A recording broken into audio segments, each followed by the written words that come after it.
suara Tuhan, dan janganlah berdekar hati. Haleluya,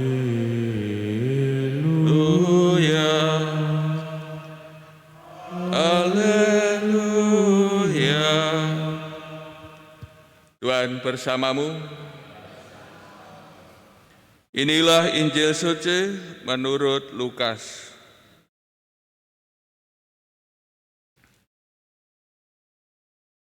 Sekali peristiwa Yesus berbicara kepada orang banyak yang mengerumuni Dia.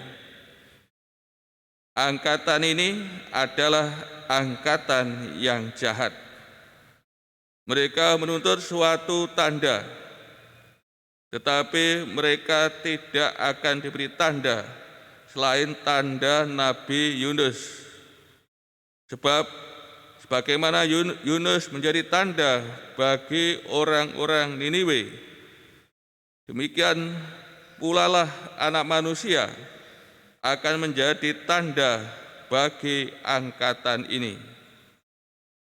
Pada waktu penghakiman, Ratu dari Selatan itu akan bangkit bersama orang dari angkatan ini, dan ia akan menghukum mereka. Sebab Ratu ini datang dari ujung bumi untuk mendengarkan hikmat Salomo. Dan sungguh yang ada di sini lebih besar daripada Salomo.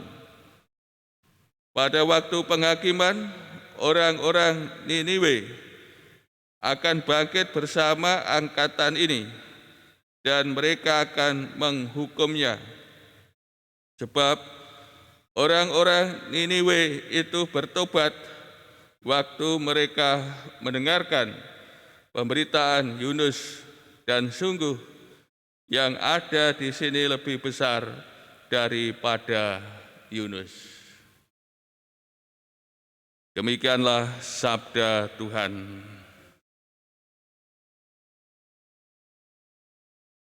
Saudara-saudari yang terkasih,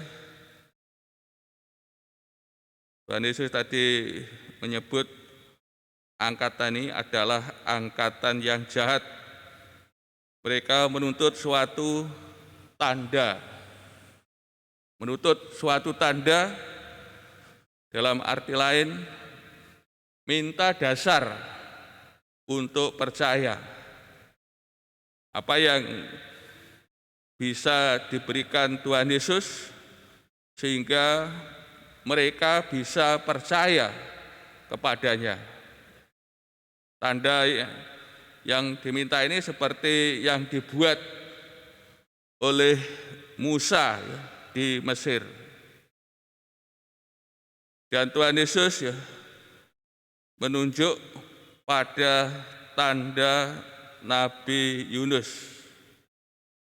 Yunus diutus oleh Allah untuk mewartakan penghakiman bagi orang-orang Niniwe.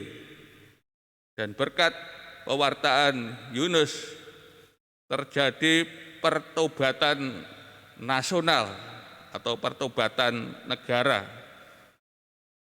Dari binatang sampai raja Niniwe bertobat, dan akhirnya Allah tidak jadi menghukum orang-orang Niniwe.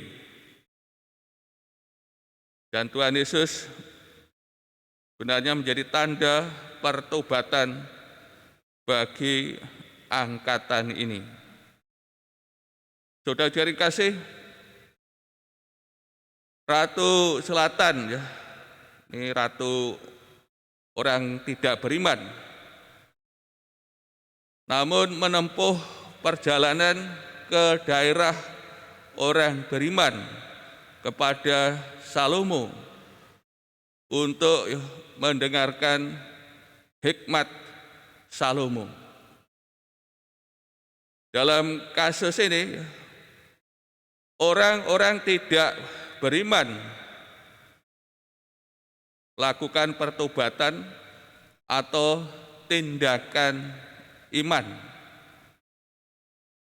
Di sini Tuhan Yesus membuat perbandingan dan sangat kontras antara orang-orang beriman dengan orang-orang di luar pewahyuan.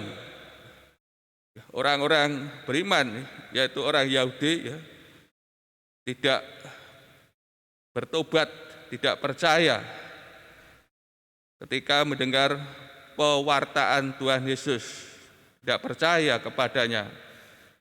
Namun orang-orang di luar pewahyuan, orang-orang Niniwe dan ratu dari selatan bertobat atau melakukan tindakan iman. Maka di sini juga dinyatakan undangan kasih Allah dan penyelamatannya ditawarkan kepada siapa saja, jangkauannya luas, dan juga dinyatakan soal tanggapannya sampai di luar orang yang disebut di luar pewahyuan.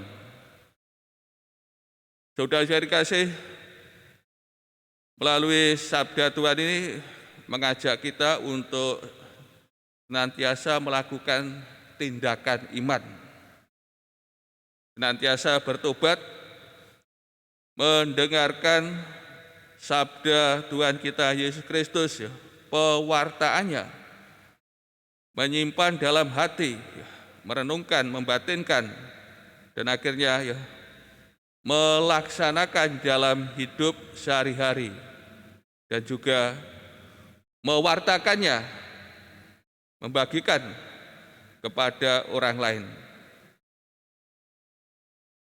Inilah hidup seorang murid Tuhan kita Yesus Kristus.